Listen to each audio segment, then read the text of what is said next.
Estamos de vuelta ya con Bernabé Salas, él es economista y vamos a analizar la coyuntura económica nacional en este fin del año 2024. Bienvenido, Bernabé, ¿cómo te va? Muchas gracias por la invitación, siempre es un gusto estar con ustedes. Comenzar. Terminamos el año, por ahí el consumo se reactiva un poco más, en teoría al menos. Los datos indican que fue parecido al de años anteriores, incluso con una pequeña reactivación con el año anterior. ¿Qué balance tenés vos de este fin de año económico? Bueno, en primer lugar hay que tener en cuenta que el mes de diciembre en la Argentina y bueno, en muchos países es así, tiene una estacionalidad en este mes, una estacionalidad en el consumo. Siempre ¿Qué significa eso? Hay un pico de consumo siempre en diciembre. Es muy posible que el pico de consumo de este diciembre sea mayor al diciembre pasado, porque el diciembre pasado hubo una devaluación, veníamos de una crisis inflacionaria importante, etc. Así que es normal que veamos cierto repunte de la economía en este mes con respecto a diciembre de 2023. Ahora, ¿cómo impacta esto en los precios? Bueno, veníamos con una trayectoria descendiente de los precios, bastante persistente el descenso en los últimos meses, llegamos a 2,4% en noviembre, pero como por esta misma estacionalidad del consumo en diciembre, muy posiblemente la inflación de diciembre se sitúe en 3 puntos, 3,1, 2,9, está en esa nube, en ese intervalo de confianza, digamos.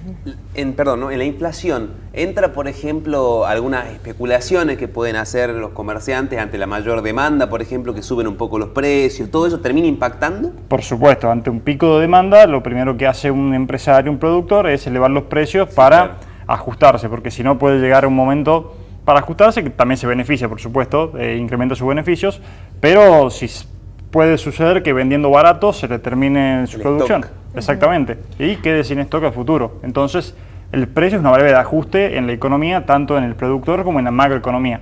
Es una variable clave. Ahora, ¿por qué el dólar, si bien bajó o bien en descenso, no se ve impactado en los precios? Recién mencionabas que si bien todo aumenta, los empresarios deciden aumentarlo, pero a ver, antes se aumentaba porque el dólar aumentaba. Ahora que bajó, los empresarios no bajan los precios, sino que los aumentan. ¿Por qué se da esto? Bueno, es una pregunta muy interesante y hay que ver qué estrategias tenemos para bajar esos precios. Es cierto que cuando el dólar estaba con una situación de pánico, muchas veces los empresarios realizan la práctica de cubrirse por especulación, por riesgo, por miedo, etc.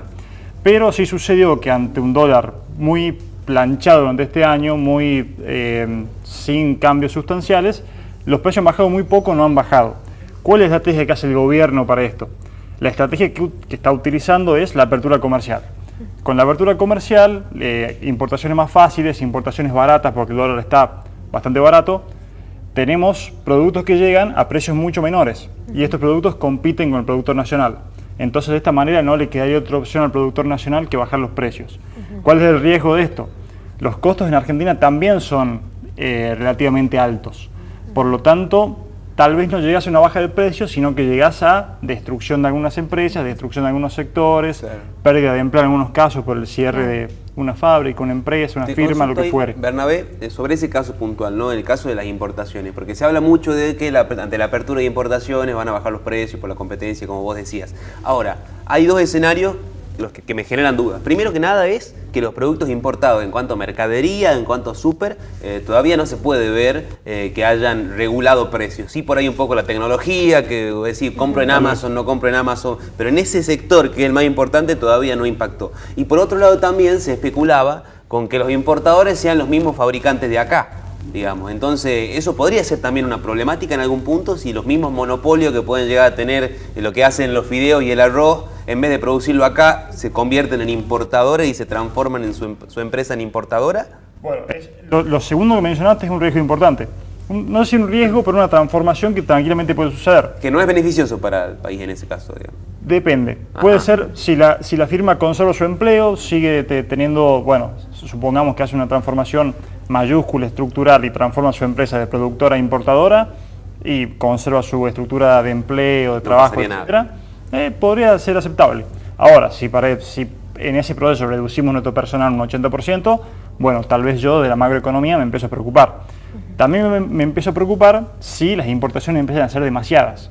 Porque Argentina tiene un problema recurrente a través de su historia desde la segunda mitad del siglo XX y la última vez que pasó fue fue tanto con Macri como con Massa, como con Alberto Fernández y Massa, perdón, que a un dólar barato las importaciones suben un montón en Argentina. Siempre hay un boom de importaciones. Dólar barato con apertura importadora y con crecimiento económico, que es algo que estamos empezando a ver, la reactivación de la economía, es un problema porque hay un boom de importaciones, pero no se refleja en las exportaciones.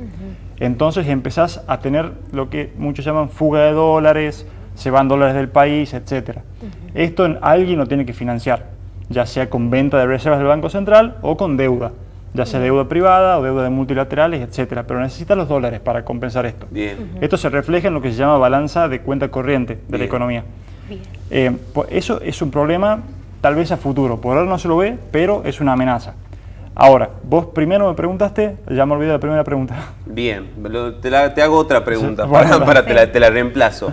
El impacto en el bolsillo de la gente, que es algo que hablamos con Pau justamente antes de... hablamos del salario mínimo hoy establecido en 296.000 pesos aproximadamente, si hablamos de dólar blue, 220 dólares, comparado con la región, que es bastante más alto, desde los 600 y algo de Costa Rica hasta los 531 de Chile.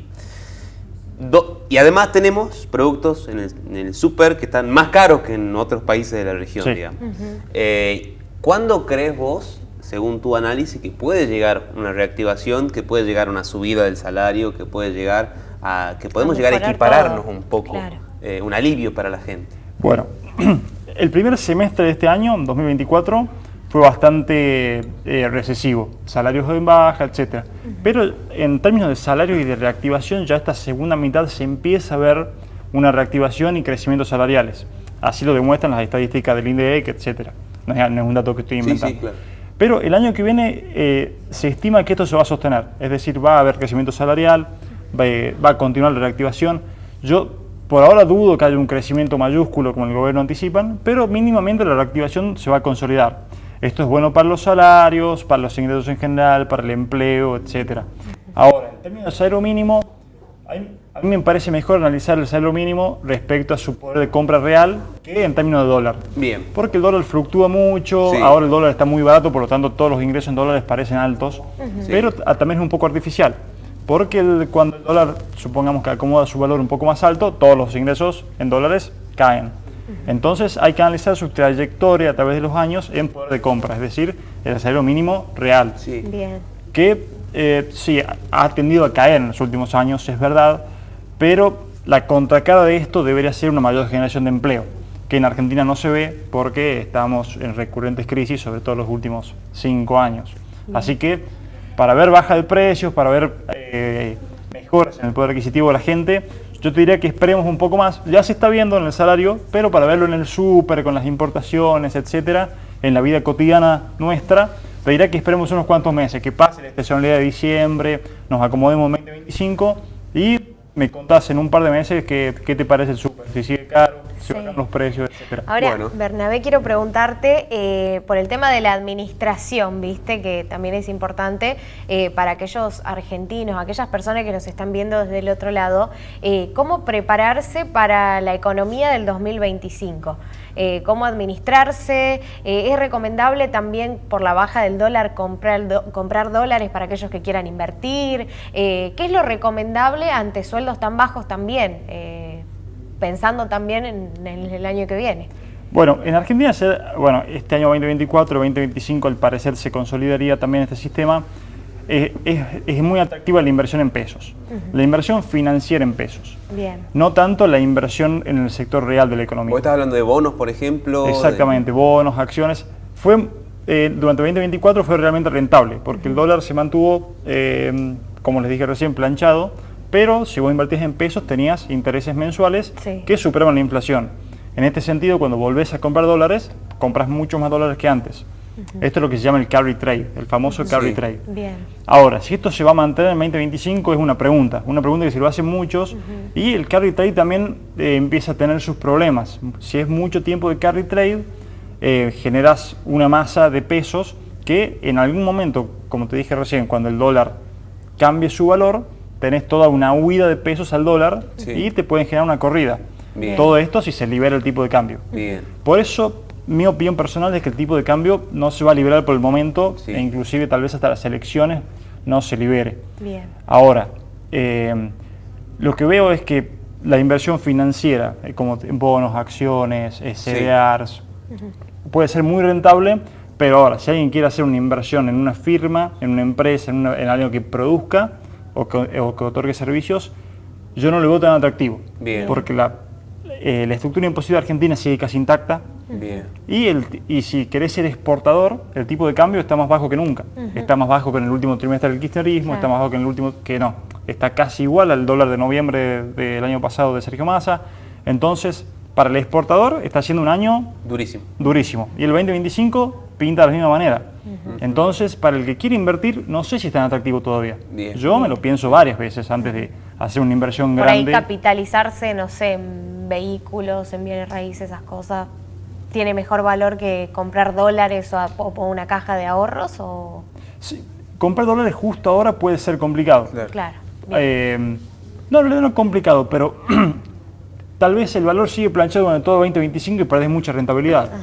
Pero bueno, hay gente que se dedica puntualmente a las finanzas. Claro. Si quieren invitar a alguien. Lo vamos a hacer, mucho. lo vamos a hacer. Gracias por tu No, por información, favor. Bernabé, Gracias a ustedes. muy claro. Y bueno, va pronto, ya el año que viene, seguramente, vamos a seguir charlando con vos. Gracias por